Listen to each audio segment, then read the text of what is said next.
been one long trip around the sun for this podcast, but we finally made it. I survived 1 year with the co-host. How do you feel? You made it a year. We're here. We're here. We made it. I mean, it's become like almost something where on the occasional times where we haven't done it, like my weekends feel empty because I'm like, I feel like I'm missing something. I was supposed to do something and I haven't done it. Only missed like a couple weeks too. Yeah. There was a couple times we missed because you needed to take a break for between vacations and stuff.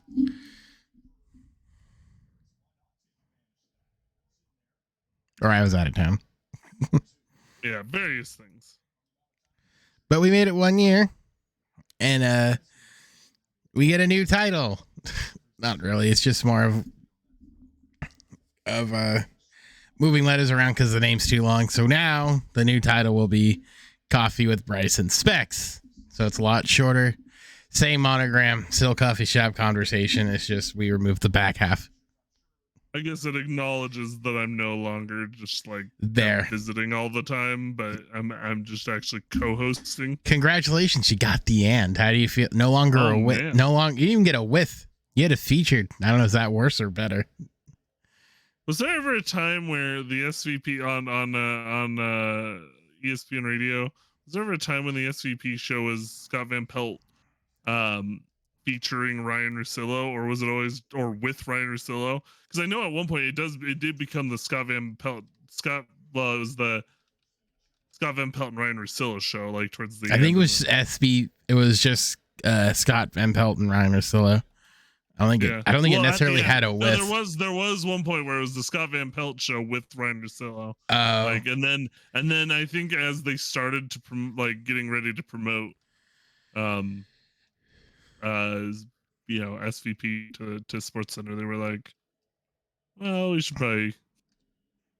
And to be honest, Scott Van Pelt on SportsCenter is probably he's probably one of the most, at least to me, he's probably one of the most iconic people to be in the SportsCenter anchoring role. Well, now it is. Yeah, no. Like, I'm not saying when he was hired that it was like, wow, look at this famous guy they hired. No, I'm saying like he has made that role like his. Like, yeah. I honestly can't think of any other. I think it did have like guys that I really loved that much. I think it had all iterations. So it was at one point SVP and Russillo, and then it was I think there might have been a with Ryan Russillo at some point. I feel like I remember at one point it was with Ryan Russillo. It had to have been because I know because usually in those instances if there's one person who's like way above, it's usually them, and you're kind of like tagging along. But now he doesn't even have the radio show anymore. I think he just has a podcast. Yeah. Don't they? I thought they still had the Ryan Russillo show. No. Ryan Russillo is now with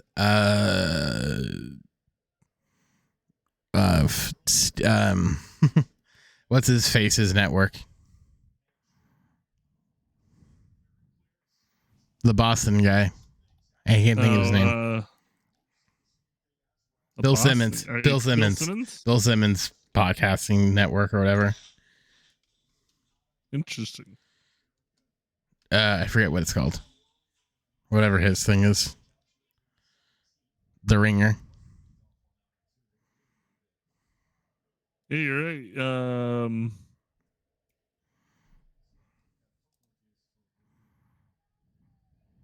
Yeah, Ryan Russillo's show's been off for that long? Since the end of 2017?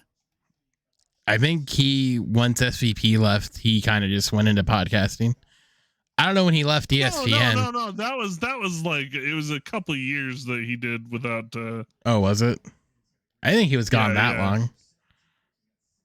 Scott Van Pelt left in 2015.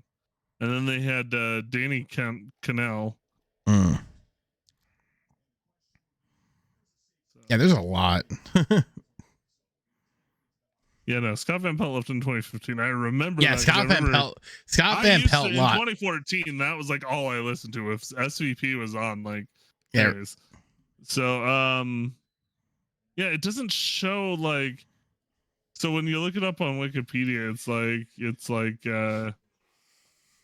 it mentions like for a while the show was Scott Van Pelt with Kirk Herbstreit, which I didn't That's an odd realize. one.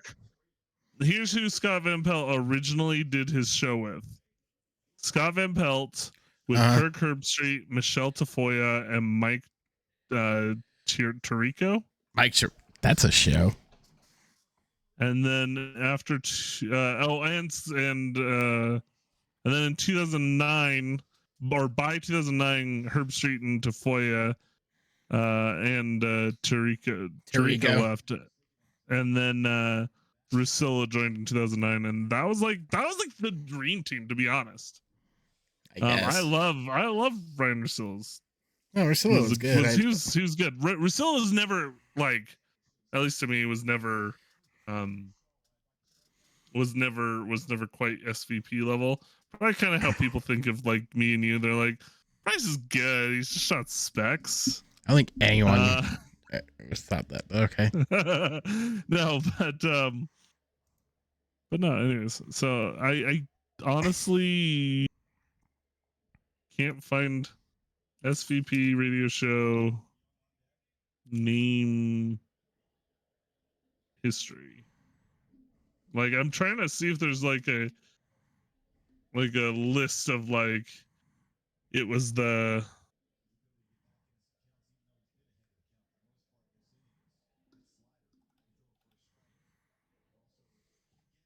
in 2009 the Scott Van Pelt show made its debut on ESPN radio, and in a simulcast on ESPN2. The show was renamed SVP and Russillo in October 2012. All right. And Van Pelt was initially left just to be the midnight guy on Sports Center, and then he's kind of made it his thing. Like, yeah. Anyways, so that's interesting. No, yeah. So for a while, that was what I remembered, was that when we were in high school, it was the Scott Van Pelt show, and Ryan Russillo was just on it. And then after a while, it was didn't Roger Lodge once have a co-host? No, I think he had. He used to have that one guy. He had his producer. So I think what Roger Lodge has. Okay, you know how like Dan Patrick has like the Danettes, and like the Dan Levitard show has what it used to be the shipping container, but now that's different. It has like their producers. I think they had something like that, or he had something like that. Like, he's had a producer that he could talk to, like not necessarily co-host, but it was like someone who could just fill in the time. Okay. There's an overnight guy I listen to sometimes on my way to work. Ben Maller. He kind of has a similar setup where it's like he has one guy who I think is technically like his producer. Are they live right now? No, I'm saying, are those guys like overnight guys live because they're on the East Coast, or is that local? No, they're West Coast. They're stationed in LA.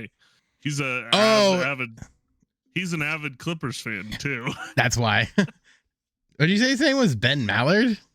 Ben Maller. Maller. He's kind of like Coward in a way, but like he's got his own unique like style. Oh my god, his show airs from 11 p.m. to 3 in the morning. Good god, man. That's why I sometimes listen to it. I listen to the last hour on my way to work. Good lord, man. Yeah, no, it's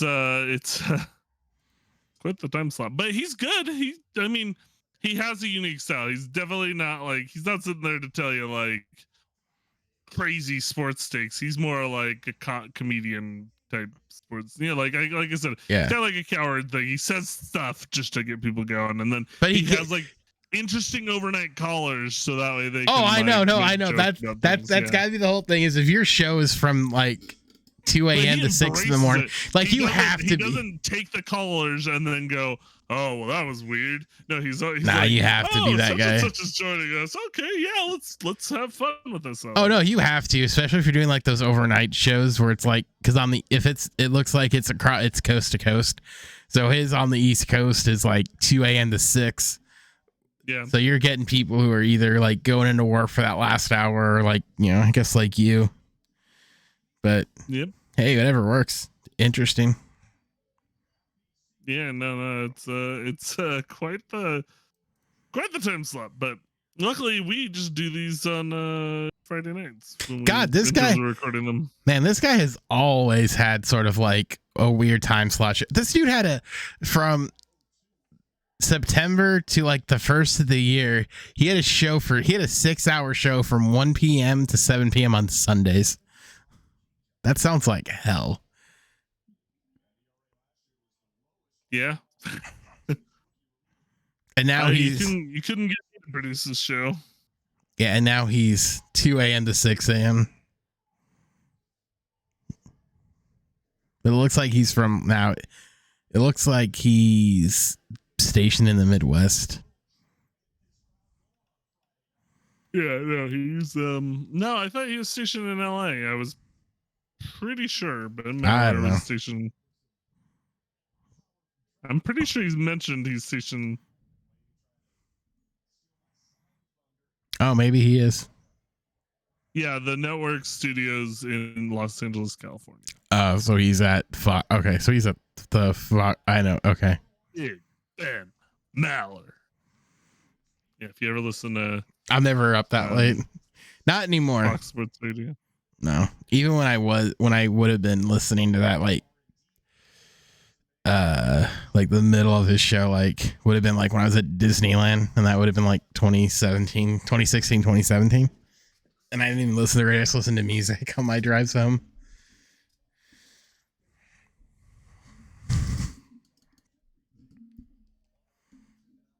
But what an interesting like lineup. Yeah, no, but yeah, he's just kind of one of those overnight guys have to have a special setup, So how do you feel that now that the show is the show between me and you has been going for a year? I was gonna say you had a little bit of stuff before. Not a lot. I think what was funny was when I first joined, you said something to the effect of, and I guess this will be the beginning of season 2, even though we didn't really let season 1 off the hook. And I don't think we're really counting this in seasons at all. But no, I don't. If we are, we're in season 3 officially.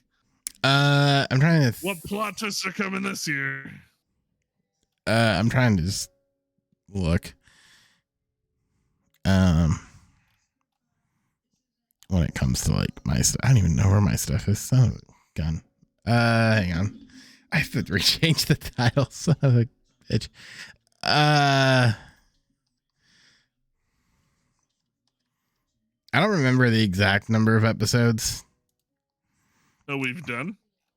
No, I'm saying that I did before that. So the number of episodes I did were 1, 2, 3, 4, 5, 6, 7, 8, 9, 10, 11.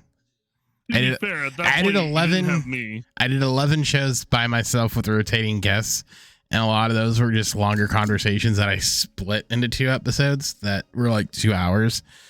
And that went from February of 21, like not even remotely like in sequence, to October of that year. Yeah. And then with you, it became very like consistent because I didn't have anything from November through. Yeah, we were basically weekly. We've been almost weekly like since we started. We skipped a couple weeks in August. That was vacation, which will probably happen again this year. Yeah, it was like our vacation. Although this time we might be able to plan it in advance and try to like squeeze out Yeah. like a Something. extra episode or something. At least If we on, so choose. at least on the audio side, it might not be a video. Yeah, that's true. But audio wise, at least. But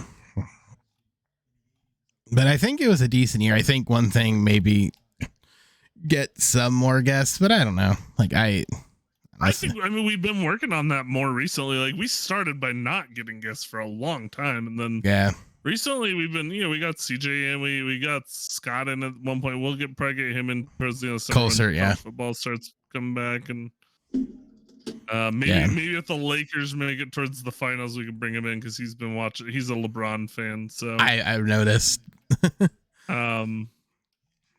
He's like me in the NFL. Like I am a Rams fan, but I will also just watch like BYU guys. Is he an actual is he a Utah guy, or is he kind of just like LeBron and that's it? He likes the Jazz, but he's more like interested in watching LeBron.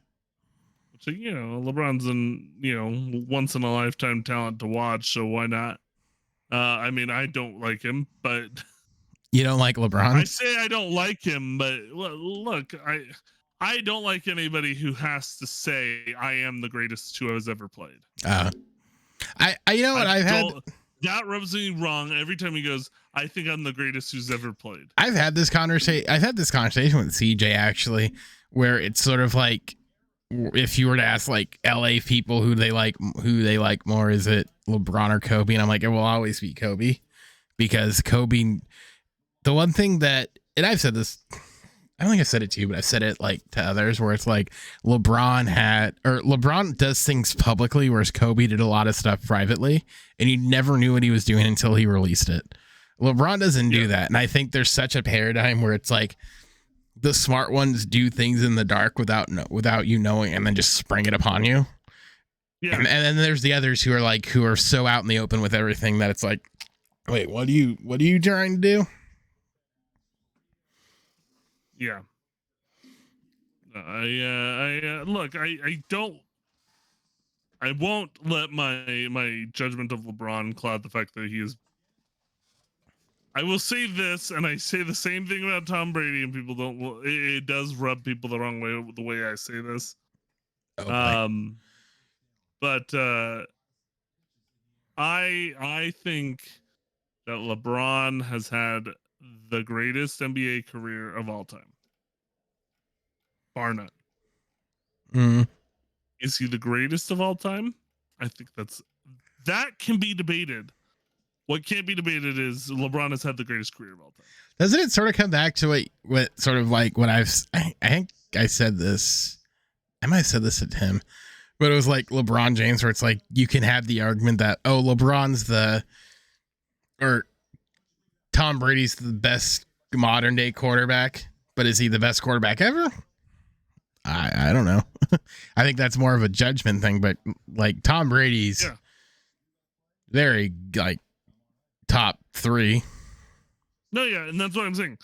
With both of them, it is undisputed. You cannot tell me that anybody else has had a greater career in their lifetime, in the history of their individual sports.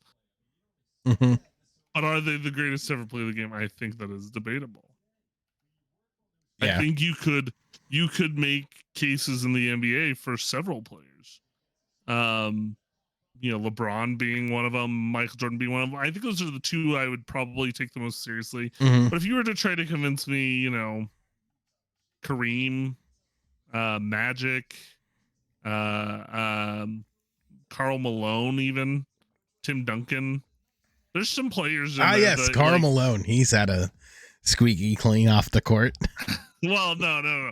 I won't. Weirdo. I'm not gonna sit here and say Karl Malone is one we look towards as the greatest. No, for me the debate really comes down to not Karl, to Michael Jordan and LeBron James. Mm-hmm. But that's for me. But like the ones that I've named are the ones that you could have a conversation with me and I would at least listen, like distinctly. Okay. What you have to say, so I wouldn't. So No, but yeah, I think the good thing is like we've kind of fluctuated. We for a while, you and I had a rundown that we followed. We've kind of gone away from that a little bit because I think both you and I are kind of like that means we'd have to prepare something for this week. I think it's a matter of preparing. I think it's a lot more of when news information is very weirdly dropped a lot of times.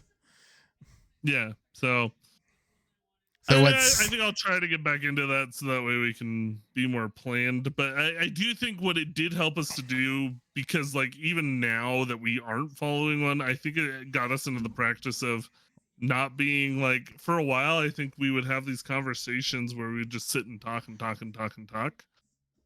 And then we would get to the point where it was like an hour and a half of us basically just being like, yeah, well, what's this all about? Yeah. I think that's gotten better where it's less like meandering conversation. I mean, that's what we've started this with, but this is planned meandering conversation. Yeah. I mean, the art of conversation is very difficult a lot of times. Yeah. Especially like when we're both, I mean, you get up at like 2 a.m. You've been going on what, like, I don't even know what many hours at this point. I mean, 16 hours with naps. Yeah, I've been going for I got up at like 2:35 this morning. Mm-hmm. Now it's 9:35 my time, so that would be 19 hours. Yep. But I did take a nap during my lunch break today and a nap once I got home from work today. Okay. So I do that every day, a nap during my lunch break, not the nap in the afternoon. I can't do an afternoon nap if I'm going to wake up for work the next day at 2:30 in the morning. But now it's the weekend. Yeah, on Fridays I specifically do it because I'm going to stream. I want to make sure I'm like, have some good energy for the stream. I want, I want to make sure that when Abby and I, watch stuff at the end of the night, I'm not like sitting there like, I did. What? I did that with Jake when I was up in Fresno.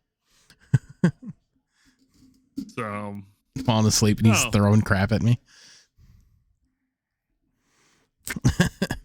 So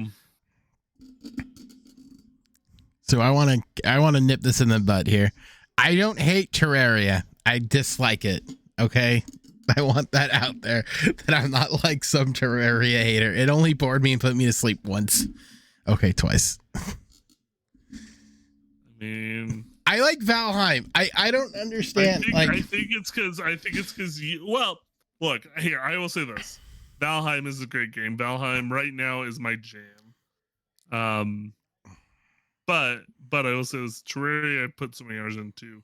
The only reason Valheim, like, if you were to present me with the option to play Terraria and Valheim, I would choose Valheim because I've only put a few hundred hours into Valheim, whereas I've put 1,400 or 1,300 or whatever hours into Terraria. Yeah. And it's like, okay, I've done that over and over and over.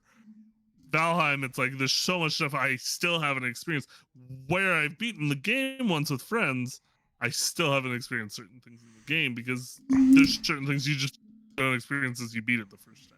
No, I'll give you this much. I think with Valheim, because there is like something to progress towards a little bit where it doesn't necessarily feel like that in Terraria. Maybe I'm wrong and I'm just stupid. I mean, there is plenty to progress towards. It just feels like it just feels like we were just in the early game for so long. And I chose the wrong seed by accident. I thought I was choosing so Terraria is broken down into two kinds of seeds. You get corruption or crimson. You thought you picked corruption and you got crimson. And I thought I picked corruption and then we got crimson, and crimson's so much worse. Yeah. So that might have been it. Especially if you're doing it with somebody who also doesn't have experience. So it's like, you're sitting there like, I don't have experience in crimson, and so but for our survival Saturdays, I won't make you return to Terraria. So we're back to this again. I don't like. I'll call it Survival Saturdays on my channel. No, I don't mind it. I don't know. I'll remove the com on your channel right now. Wait, no, okay, hold on. I don't mind it. I think like with Valheim, I just need to put time into Valheim and be like, and just do it. I mean, I think the more if you and I were just to play together, because at least with Valheim, and I think I think I told us when we were playing like when we were just playing off stream. I think Valheim is probably more of what I want to do. Because I mean, Valheim is definitely more. It's got like a ambiance to it that's like it's like it has Conan vibes. Sitting there chilling to it. It's like the music's there. You got this open world you're looking at, like so much stuff to do. It has Conan the Barbarian, Conan the Exile vibes. If you ever played Conan, it has those kind of vibes. But I know but like Conan, I don't think we ever. When I was playing with friends, I never actually did story. It was more like, we're gonna build all this stuff. And again, I hated it because all we were doing was resource gathering. Yeah. But I got a zoo and a private island, so I guess I can't complain too much. I had a zoo with a gorilla. You had a zoo with a gorilla in Conan? Yeah. Because you can tame animals. Oh, yeah. You can tame animals in Valheim, too. It's just, I only tamed, I off stream, I tamed some 2-star boars, and then that's been it. I haven't tamed any locks or wolves yet. But you know what's funny is I think you're asleep, but your friend Mandy was playing Valheim again. Oh, yeah? Yeah. Then I guess I can probably go back to watching her, but I kind of dropped off watching her. She played some games where I was like, she's playing a lot. She stays in that like survival thing, and with survival games like that, there's so many of them. And even where it's like stuff like that, where it's just there's so much variety in that. You have a really weird thing with people you watch on Twitch, don't you? What do you mean? No, it's just like you have like you don't really like to venture outside of like, I don't know. Seems like you like your Mario Maker guys and guys who play Valheim. Like I love the Subnautica. I watch people that play similar games to what I like to play. Like her Subnautica stuff was cool. I have Subnautica's eyes in. It's not to say her content wasn't good. It is. It's to say you don't like Mandy. It is good content. I do. Same here. I do too. It's just if I can't get into the game like at all, I get it. Watching it, then it's like there's a certain amount of like, yeah, okay, she's entertaining to watch, but I need to be able to like turn away and look back and be like, oh yeah, I still know what's going on. That's kind of my thing. I can look away from Valheim, look back and be like, oh, this person's farming right now. Okay, that's what they're doing. Whereas like if she's playing Subnautica, like again, those were fun to watch, and I dropped into 2 or 3 of her streams, and I still will drop in. But she played after that. She played like Surviving Small or something. She did. Yeah, it was like a game where she was like a fairy or something. Yeah, it was like I think it's called Surviving Small. All the objects were Surviving Small or something. Yeah, so. And I mean, like I said, I watched some of the Subnautica. Ooh. Sorry, I was watching the Angels game and they just threw the ball away. Classic. But I watched like some of the Subnautica stuff and some of the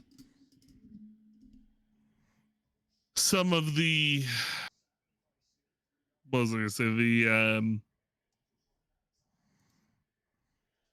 The surviving not Surviving Small. What was the other game she played? Sons of the Forest. Okay, and you keep like I want to play Sons of the Forest. I do eventually. If but you I want you to play Valheim first. I know. If you, I got it. I'll be with Sabbath probably all next week. You might want to jump in because he and I had a game going in the forest a while back that we were playing. Oh yeah. In the original one. In the original The Forest. Yeah. Maybe we jump into. Maybe we get you into that. See what the original's like. Oh, there's so many games I need to play. I'm still like right now. I've been playing some Hogwarts Legacy, trying to get that back into trying to get rich in Hogwarts Legacy off of all the all I play is the show. Creatures. All I play is the show. And then I need to do Jedi Survivor, or yeah, you might want to do Fallen Order first. Well, I have Fallen Order. Did you beat it? No, but I haven't even played it. But I have it. I want to play that first, and then play. Well, I mean, yeah, eventually. But there's so many games I need to play. It's just like I played for a video going up that went up Saturday. I returned to Tiny Tina's Wonderlands. It still sucks. It's still bad. Well, the DLC I played was better, but I died at the boss, and it didn't just usually in that game. It's like there's checkpoints or something, and I guess they didn't have it, so I had to do the whole thing over. I'm like, I'm not doing this all over again because I was recording an hour at that point. Do you know what I would watch the crap out of? What? I would watch the crap out of you playing either Fallout 3 or Fallout New Vegas. I have both. If you put those on your YouTube channel, I have both. Sit down and watch those like all day long. I have both. Not that I wouldn't watch your other videos, by the way. With 3, I think I'd have to do what you did and have to run it as administrator. But for New Vegas, I can't get to play on the right monitor, so it's a pain in the ass to play. Have you tried switching your primary monitor? I'm gonna have to if I want to play it. Where I have to primary it to my good one. Do sometimes. Yeah. What's funny is even when I switch my primary monitor back to my alternate monitor, the one that I'm not playing. So like when I play Rocket League and any other games, I have my ultra wide monitor, but I can't really use that for streaming. Yeah. But like when I'm streaming, I play on the monitor that I'm like the one that I'm currently looking at right here. And so like if there's certain games like Valheim in particular, where it's like if I'm playing Valheim, I have to tell my monitor I want my primary monitor over here, otherwise it will automatically load into my primary monitor. What I want to do. The only game that doesn't do that is Hogwarts Legacy. It just automatically is like, nope, I'm going into this monitor. What I want to do, and I know I'm like, what are you doing? Why are you forcing yourself into this monitor? What I want to do eventually is I want to get 3 monitors and then have 2 like gaming monitors and then my crappy monitor like above one, so that it doesn't matter which one it goes to, and then the third one just for whatever. Third one would probably be like for like anything I'm missing, like Angel Game wise if I stream, so I can just look up and see it. What I want to That's do the plan. is get like a tiny monitor that I can like hook on top of my monitor. I think you can do that with an iPad. Well, or a tablet. The idea I'm having is if I had like a third like small monitor, I would put chat in there. Oh yeah, that's what people do. So then instead of looking over, I could look up here. Yeah, I know that. That's one thing like I thought of. Oh, hey, yeah, people flipping the crappy monitor on its side and using it as a horizontal monitor for chat and stuff, chatting Spotify. But if I did like a small tiny monitor right on top of my monitor, it would be like a perfect little setup. Oh, there you go. I mean, whatever. That's why they have Goodwill, I guess. Well, yeah. Anywho, I went back to Wonderlands. It still sucks. I need to go back to Hogwarts Legacy. There's plenty of stuff I need to do, but the show takes up way too much time. I just want to finish the show. What I just need to do is I'm currently working on in Hogwarts Legacy is what I'm doing is I'm basically spamming the day-night cycle and getting like catching creatures, like filling up my inventory with creatures and then selling them, and like usually a inventory full of creatures that gets to like a couple thousand gold, which is great. And then what I'm trying to do is buy as many of the pots and things that I can. And then after I do all this, I'm just going to need to basically go out and continue to sell stuff and buy a ton of ingredients, and then just have potions galore. So what I did, I get two potions every like 10 or 15 minutes, and I'm usually like, yeah. You're talking about the hopping button, which I do have those, but I'm just talking like literally having like a ton of pots going. Yeah, I know, that's what I do. A ton of potions going. I have so my entire moonstones are now automized. I don't have to worry about farming for moonstones or anything. So anything in there is like I'm literally just spewing out like automatically. Like it's just a resource generator for me now. But yeah, and that's what I'm trying to do, Which is get good. to that point, so that way it's like a constant, just like this is what I'm doing, sort of thing. Nice. And then once I do that, then I can just like, all right, we're gonna just progress in the story. We're just gonna do this and that, and then it'll make it like so that way going through the story is really easy. And but you know, I just want to get to the point where I've beaten that game, and then move on to all my other games. Basically, I finally downloaded what do you call it? What? Warzone 2. Oh yeah, finally. I downloaded that a couple days ago. Only took up So 3. that may be coming to a stream soon with my you know what I downloaded? with my good friend Commander Dragon 42. You know what I downloaded and I haven't played yet because I heard it's terrible. Redfall. Because it was free on Game Pass, and I'm like, I might as well try it. Didn't try it, but it was 109 gigs, and apparently it sucks. Oh yeah. Apparently. Oh man. Yeah, no, yeah, I need to do that, and then I just got some other games I need to. And then you're stuck with Mario Maker. Basically, I mean, it's become like the main way for my stream to get any sort of views. Although tonight was really slow. Which there were a lot of people streaming tonight. Like in my directory, it was like a lot of people were streaming.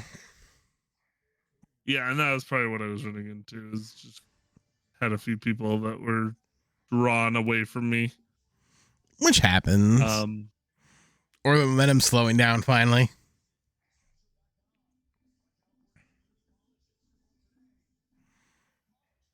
But anyways.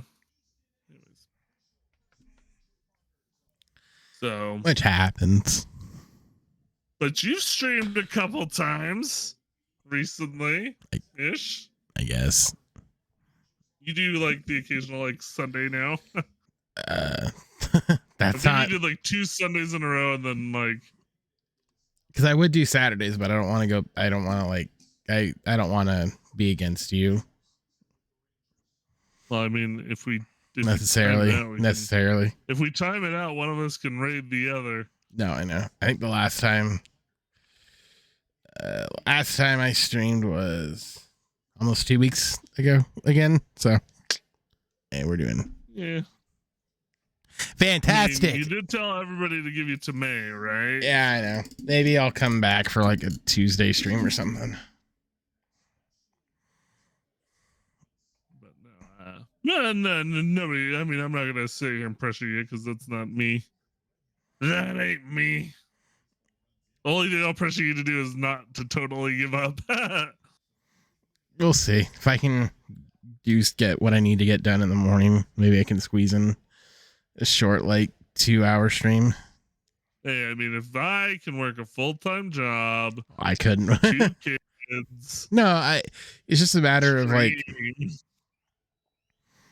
It's just a matter of like I mean I can probably make it work. I just have to figure out like what I'd want to do. Sure. And shorten certain things on my end so I can get a little bit quicker on the draw. Yeah. But there's plenty of stuff I want to play, but it's just like, do I want to go back to like 2 days of stream? If I did, it'd probably be like a Tuesday, Thursday stream. Which is probably what I'd shoot for. Yeah. I mean, I'd be down. I'd watch. Well, depending on how late you did it. If you did it in the afternoon. It'd be in the afternoon. I do it in the afternoon. then I'd watch. Especially because right now I'm kind of because with our move at the end of July, it's gonna require me I to still, focus on getting stuff around the apartment moved around and yeah, ready for moving. I still want to finish Persona 5. There's plenty of stuff I still want to do. I just gotta get around and do it. Whether it's like the show. You and I haven't done a Fall Guys video in a while. I know. You also didn't quite get to upload a No, that was my Mario fault. Maker video. Yeah, you record. I didn't turn that fader on. I've done that before. So I'd either have to get your VOD of that segment and then use your audio and just sync it, which I probably could. I don't think it'd be too difficult. Or we just do it again and not throw it in the middle. Maybe we do it off stream. Well, the easiest way is just do random levels off stream. Yeah, I think that would be the better way to go about it.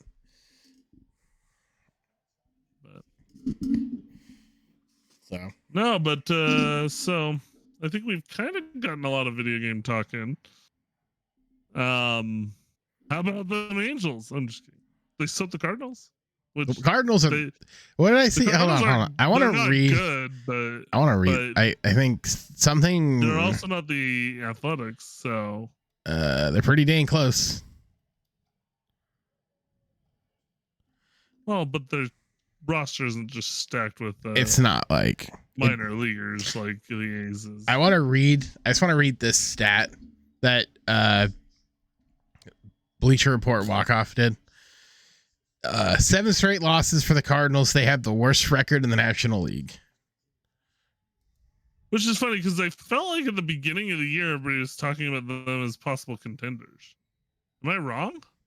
No, they were supposed to be the team to beat in the NL Central.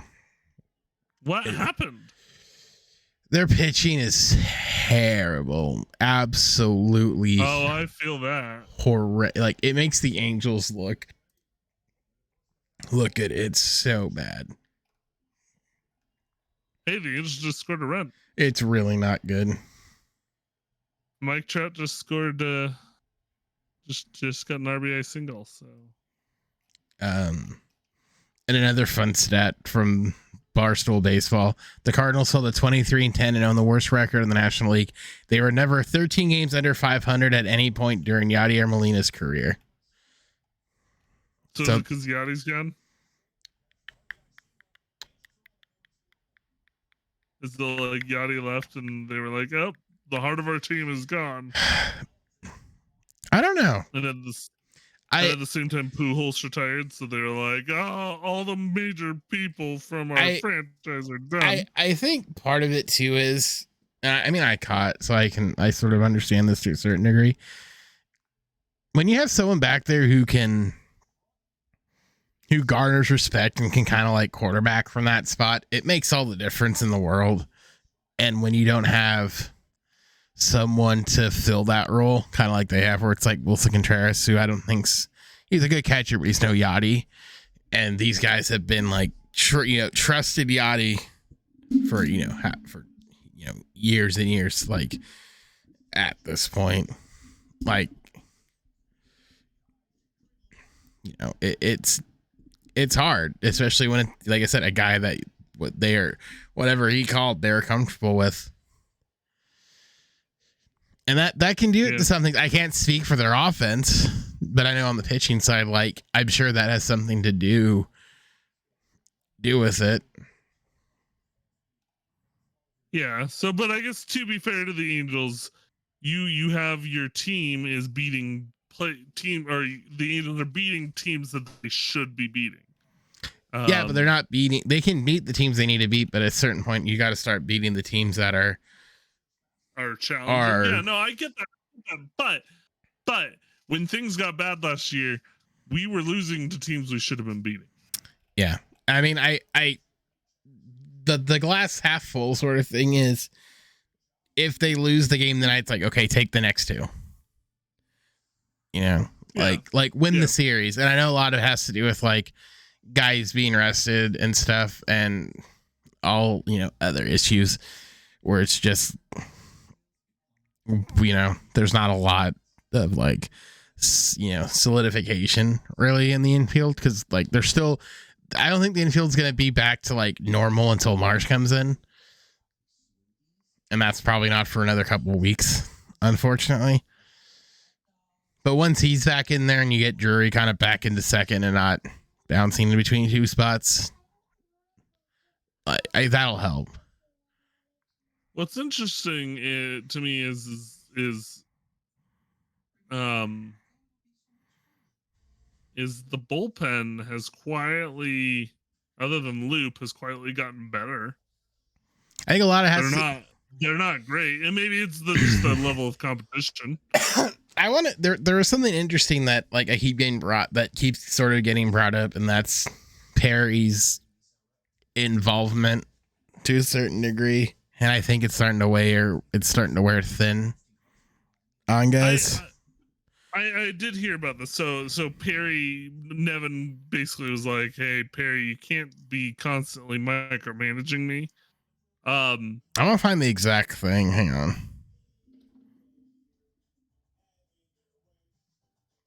Let me see if I can find it. I guess I'll save my thoughts for once you find it. But yeah, I have a thought on why Perry is the way that he is about things. Let me see. And you can go for it until I. Oh, okay. Oh, okay. Oh, I found the initial. Okay, so there's sort of like a 2-part. Well, I don't know if necessarily a 2-parter, but I think this was the thread. So this is from, I guess, my buddies over at Locked On Halos. They were citing a source that is reporting that Artie Moreno reportedly stepped in and informed Perry that he needs to let Nevin do his job after Phil Nevin was given a playbook on pitcher usage and base running. And this is from Beyond the Halo. They went back up to say, and I saw these numbers too. It's just kind of fascinating. From the end of March, from basically the start of the first month of the season, 10 stolen bases, 10 stolen base attempts, 6 stolen bases, and 4 caught stealings. So that was from March 30th to the 24th of April. From basically from the 25th to the 30th, 10 stolen bases, 8 steals, 2 attempts. On the 25th, more was used for a third day in 4 days. Something the team has only done once previously. And this is something I've seen a lot of. Was the sort of, I think I forget what the initial thing was, like Topman's something. Sounds like a lot of random nonsense that we're trying to use. It's almost like we're trying to outsmart ourselves, and a lot of times I don't think it works. A lot of the times, I think, at least to me, it kind of seems like everyone's getting very annoyed with it. Maybe I'm crazy, but it sort of feels like that. I mean, here's my thing. I think with Perry, that I think it's kind of lost in the shuffle. Perry hasn't gotten to hire his guy yet. No. Perry came in with Nevin. Joe was a Billy Epler guy. Well, Joe was an Artie guy. Joe Matt was an Artie guy, but it was the right fit for what everyone anticipated. Like, no one really. I wanted Eric Chavez. That's who I wanted at that point. I wanted Chavez, but we all kind of assumed once Madden got let go from the Cubs that it was going to be Madden, which I mean, take what you will if he got the short end of the stick last year or not. Yeah, well, I mean, I think I do think that there is. But you something are right. said Perry that, didn't get his you know, guy. we've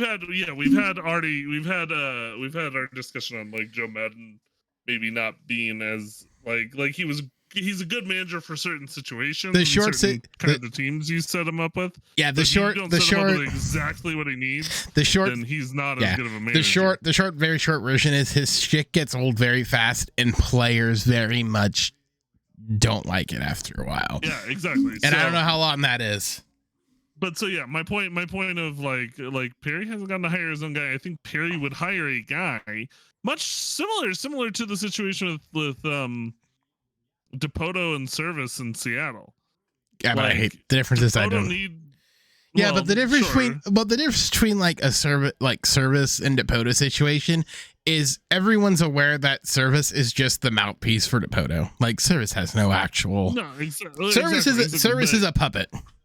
I think similar is what I said to that situation is I think Perry wants a guy who will not necessarily be a puppet, but Who shares the same like standpoints and metrics. Who will want to sit down and say, all right, we're gonna discuss this. In fact, I honestly, you know who I think Perry would have worked well with is Brad Osmus. Probably. Osmus seemed to be a very Osmus. See that when I think of Osmus, when he was the Angel manager, he was the overcorrection post Sosha, and I think Epler. I think unfortunately, Epler knew that was the wrong decision because going to hard analytics is, especially after Soch, is so hard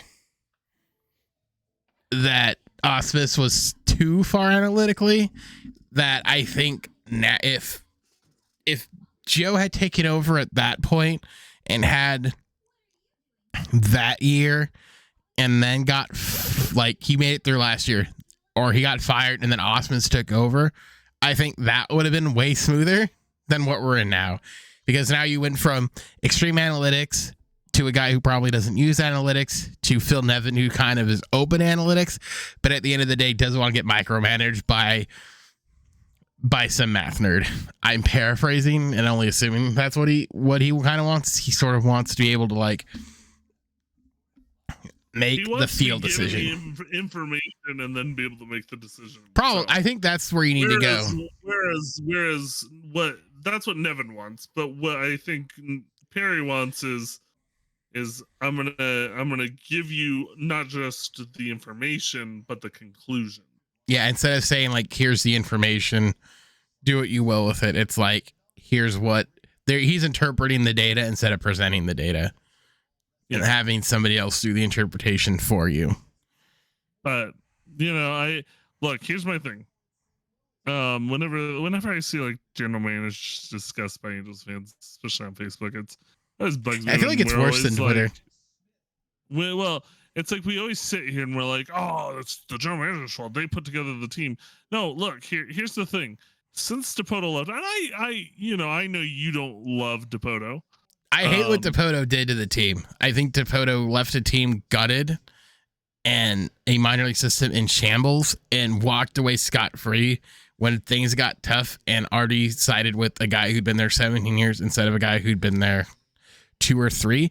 And I will always hold that against him, no matter how well he does in Seattle. And I have told Mariners fans this that I've met streaming, that there's nothing that man can do to redeem himself in my eyes. He will always be a quitter. And I hope, and I told one of them, I hope to God that he doesn't gut your system and walk away, because I chuckle when I see what Seattle's doing. So I'm like, oh, this is what he did in Anaheim. You get a taste of the postseason, you get into the postseason, and then immediately falls off a cliff because he's too goddamn impatient. I'm flabbergasted that he hasn't traded away Kelenic yet. I'm still convinced Kelnic's going to get traded. Like, Kelenic and Julio will probably get traded. I'm not joking when I say that. Like, that's the guy he is. He'll trade for talent to open the window, and the minute that window closes, he'll jettison himself out of there. And it's just a matter of time. I do not trust the man. I don't. If Seattle fans do, hey, by all means, get what you will out of him. But I'm telling you, that guy is going to stab you in the back and leave you with nothing. Sure. I don't disagree with that. But I mean, I think even to some extent, Dipoto was. If you want to blame Artie for some of the stuff, that's totally fine. That's fine. But there were some stuff he did that is a head scratcher. Where I agree with that. But I will say this: he wasn't, in my eyes, he wasn't absolutely horrendous. I don't think he was some of the stuff I don't think he was necessarily horrendous. I think he made trades that were good in the time. But even in Seattle, if you look at the stuff he said in Seattle in terms of just war traded versus war given in, it's shockingly one-sided that he does not know how to evaluate talent. But what I will say with the what I will say definitively is this: since Dipoto left, we've had two general managers, Billy Epler and Perry Manassian. Both, I think, are excellent general managers in their own right. I think Perry is much better than Billy. I know you're not necessarily an Epler fan either, but I'm gonna ask you this question: Jerry Dipoto and Billy Epler had left. Do you think outside of Anaheim they are good GMs? And I know it's a little bit harder. It's harder because Epler's only had really 2 years in New York. But do you look at like their body work and say, oh no, we screwed up? Because I haven't. I think Quitter, Dipoto leaving. I think Epler doesn't know. I don't think Epler knows what the hell he's doing still. I think. Look, I liked what Billy did in terms of starting to restock the farm system while still trying to retool the roster. I think Perry has definitely been better for the Angels farm system overall because while still trying to field a good team, Perry's been more concerned about the future. Perry understands what I think a lot of Angels fans don't want to accept, which is we're not going to win a championship in the next 2 years. I'll fight back on that one, but go ahead. I'll let you go. I mean, or maybe this year or next. Is what I mean. You'll fight me on that, even. Huh? I'll fight you on that. I'll give you. I'll say this. I think when you look at the makeup of the roster of the team's a playoff contender. Is the team a World Series contender?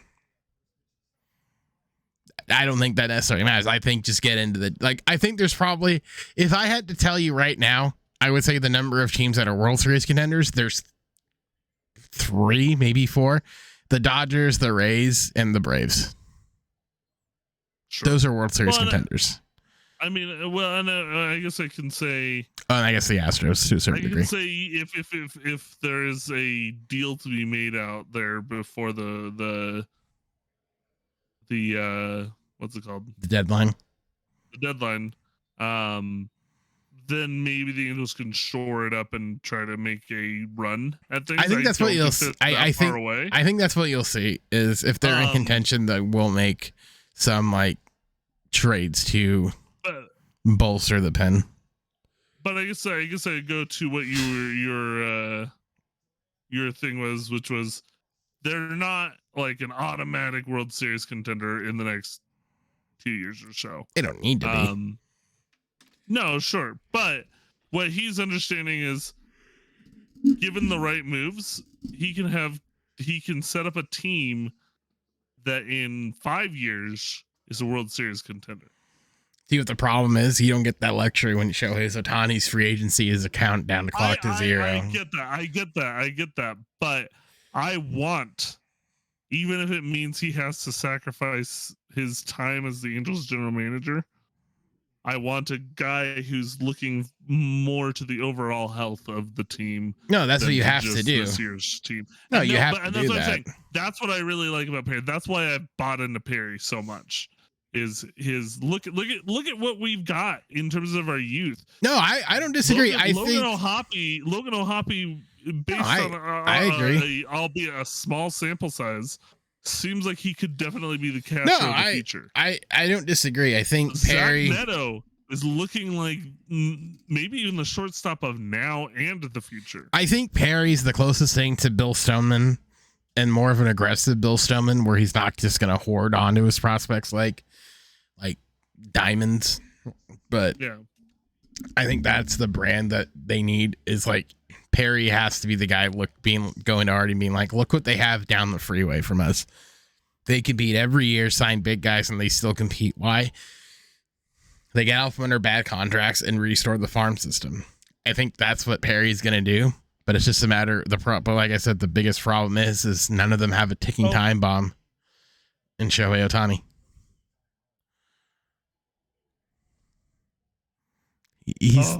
So close to he paused.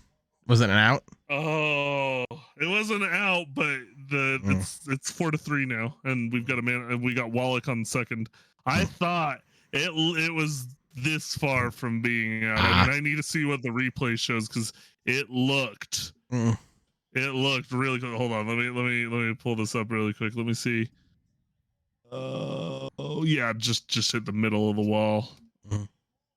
It came down like right on that right field wall and hit the Nitto Tires advertisement. Sorry, so that's why I was watching. I was like, "Oh my God, Wallach hit a home run and tied it up against the Rangers." No, now it feels like one of those Angels games where you're like, "Oh, it's 4-3. Oh, we got a guy on second, and we're gonna lose." Out. I mean, to be fair, it is Renhefo up, so yeah. But yeah, you were wrong about Hefo, so.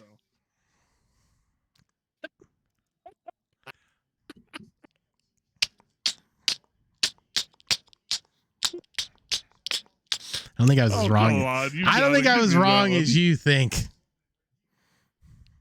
Hey, if Hefo hits a home run right here, and then my negativity towards him propelled him to do better. You're welcome. Oh, he just swung that one way out of the zone. Yeah, wow, what a shocker. Hey. But he could hit a home run right here. So Wallach could have hit a home run right there. And the Angels will be 5-4 when, I don't know. No, I doubt he'll hit a home run. If anything, maybe a single and drive a run in. Oh, but what's his name? Smith is burying him in the dirt. He's afraid of Hefo. Like he should be. He's afraid of Hefo. Oh, whatever, jerk. Anyways, no, I'm sorry. I'm like half watching this game right now. And we can wrap up. It's fine. When you no, because we still have to talk about the Lakers, Warriors series. If the Lakers win tomorrow, it's over. You think so? Yeah. Then it'd just be a 2-1 lead. They're not gonna. But the whole thing is, like I said this in your chat, they're not gonna shoot 50% from both the field and behind the arc ever. And again, it's not gonna happen. And I said this last night in our buddy CJ stream. Hey, congratulations! You did it at home. Do it on the road. Like I don't care. I don't care what any team like. I don't care when a team does well at home. I genuinely don't care. It means nothing to me. Like now, do that on the road. If they did that at Staples Center, I'd be terrified. But they did it at Chase Center. Like, all right, congratulations. You want me to pat you on the back? Oh, it's a tie game. It's a tie game. It's 4-4. Hefo hit a single. You were wrong. You hit a single. Ooh. And he tied it up. It was a clutch. Ooh, he hit a single. Ooh. Anyways, sorry. Single. Lakers. I do agree. No, yeah, it's interesting because like I was watching that game last night, and it would be like the Lakers would like score 4 points or do anything similar or do anything where it like seemed like they're getting any sense of momentum. And then all of a sudden Steph Curry would hit like 3 threes in a row, and it was like, or Klay Thompson would hit a few, and that's my big thing. I could see Curry having more on nights than not. Yeah, but he's not going to shoot like that Thompson, again. Well, no, he's not going to shoot like that. But also, Thompson's not going to have that many on nights. Are they going to? Just doesn't anymore. I should say, are they both going to collectively shoot like that again? Probably not. No. And that's why that's like, so you That's can my look at that point. and go, wow, they won by 30. They might just be way better than the Lakers. That maybe game No, one was the fluke. 'cause, And it's like, like, I no, made the- they're no, not no. gonna outdo the Lakers like that. If you look inside that box score, and I don't think most people do, if you look inside that box score, the Lakers outplayed the Lakers. Lakers outplayed the Warriors in every other phase of the game outside of just lights out shooting. And as much as the gas fags want to be like, Anthony Davis, didn't you did a leap up kiss again? He. It's like, yeah, they got out rebounded, whatever, but they had more turnovers, created more turnovers than the Warriors. They had more points off turnovers than the Warriors. And the only difference was they shot 50% from beyond the arc and the field. Yeah. Like, you can say all you want. Well, they should have defended better. All right, they could defend better, but at the end of the day, like, you don't expect a team to shoot 50% from both sides of that. Yeah. Like, that doesn't happen. Yeah, no, I honestly, maybe you disagree with me, but I think right now, if you would have to convince me that this whole NBA championship is not the Nuggets to lose. No, I've said that from a while. I said that for a good minute. I'm like, I think. Although right now the Suns are winning 97-88, so we'll see if they win game 3. Yeah, I mean, I think if I'm looking at it, I think I'm hard pressed to not say the Heat are going to come out of the East. In the West, I think, in Homer as it sounds, I think the only two teams that have a shot are the Nuggets and the Lakers. So I think you're going to get a repeat of the bubble, or you're going to get Nuggets Heat. That's my guess. You think the Heat, huh? I'm thinking it's gonna be the Celtics who come out of the. I don't know. I don't. It could be Celtics Warriors rematch. I'm just kidding. I don't know. It's one of those weird things where it's like, if Jimmy just continues to play the way he's been playing, and playoff Butler, but he does that, I think he'll take down Tatum. He did once, and hell, he almost did last year. Yeah. So it's sort of just like they were a shot away. Lakers Celtics this year. Could be, but like I said, I think that'd probably be the most like watched finals in recent Lakers history. Celtics, because then LeBron gets to join the pantheon of I beat the Celtics in the finals. Yeah, if I beat the Celtics, and not only would he be like I beat the Celtics, I beat the Celtics, and the Lakers have taken over the record for most championships in NBA history. And we beat while doing it to the Celtics. Yeah. Which I think would be fun. intense. That would solidify him in like the pantheon of LA icons at that point. Yeah, no. I like right now, like if you were to like comment like, oh, LeBron's one of the greatest Lakers of all time, I go, no, he's not. But then if he did that, if he did that, you're like, oh, he did it. He's one of those top guys. He's not. He'll never like unless he plays until he's 50 at a high level for the Lakers. He can't ever be one of the best Lakers of all time, because you still got Kobe, you still got, but at least you still got Kareem, you still got Magic, you still got. But at least Jerry in terms West, of like even, the most titles in the NBA history, we're +1 on the Celtics, and I would love to go at +2 while beating them to it. No, in the NBA history, we're tied right now. I thought we were up 1. No, we're both at 17. We are definitely both at 17. I thought we had And one more. Some people Oh no, dispute it 16. with the whole, Oh yeah, I agree with those people who say like the old ABA title shouldn't count. I agree. I am one of those people that's my thing is like people go, well, the Lakers bubble rings shouldn't count. It's I go, like, yeah, then how about your 10 rings from the old days where you had when you played against 4 teams? Well, that's different. Well, Bill Simmons, you're wrong. I don't know why I just took a shot at Bill Simmons, but you know what I mean. I mean, he'll never hear it. I think I met him. Did I ever tell you? Wait, hold on. Wait, hold on. Did I ever tell you this story when I think I possibly met Bill Simmons? No, what happened? So during the pandemic, when I was working at a certain place, there was a a guy who had the name Bill Simmons came in, and it was a Celtics card. And I'm thinking nothing of it. Okay, like nothing. Like nothing, because he's in a mask. So I'm just like, I'm like, and one of my bosses who was an NBA fan, and she's like, what? And I go, that guy's name. She goes, what about? I go, his name was Bill Simmons. And she goes, what? And I go, it can't be, right? Like, there's no shot that it was Bill Simmons. And the only thing I said to him was I brought him his bag. And I said something so niche that if it was Bill Simmons, I think he would understand what I was trying to get at. Because I'm not gonna be like, are you that Bill Simmons? Like, no, that's way too upfront. So there was a line that he did when he went on the Dan Le Batard show, when, you know, how they always complain, like Boston fans always complain about anything that goes terribly wrong for him. They always whine and complain that it's like the roof's caving in, the Boston demons come out. So I handed him his food. I said, hey, have a good rest of your day. And, you know, don't let them Boston demons get you. And he stops and just looks at me. And I know he's hiding a smile behind that stupid mask. I'm like, I got him. So I met Bill Simmons indirectly. He doesn't remember me. I'm pretty sure he got his order wrong too, but neither here nor there. Neither here nor there. You remember, he's like, he's not got me that wrong order that one time. And to be fair, I didn't screw it up. I just didn't look.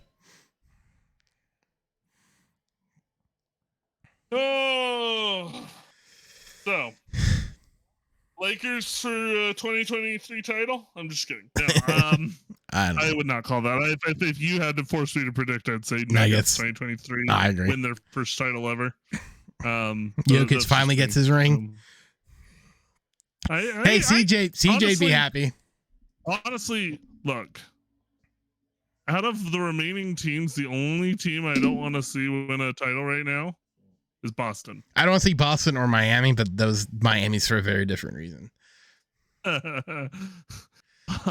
I can only guess. I can't handle a certain show being all heat culture is back. Like, I can't handle that. I hate it. I hate heat culture. I despise it. All heat culture is Pat Riley trying to prove to Jeannie Buss and Lakers that he doesn't need them. Yeah. But okay, that's that. Anything else you want to add before we put a bow on this one? No. I think it's good. It's hopefully the Angels win tonight, because now they're suddenly it's 4-4. And yeah, I'm gonna go watch the rest of this game. So we're gonna wrap up. I'm just gonna hop off together after this is all done. Damn you! All right. Okay, you don't. I'll have see. To do No, it's fine. I have to. No, it's fine. I'll just pull it up on my computer. It's fine. So, anyways, yeah, you want to wrap it up and then we can watch our Angels lose. All right, guys, we will see you next Monday for another rip-roaring episode of Coffee with Bryce and Specks and Bryce. God, I can't talk. Coffee with Specks and Bryce next week. So have yourselves a good one. Enjoy. Check out the content that he and I both have coming out, whether it's here on YouTube or on Twitch. We'll see you in the next one. Bye. Hey guys.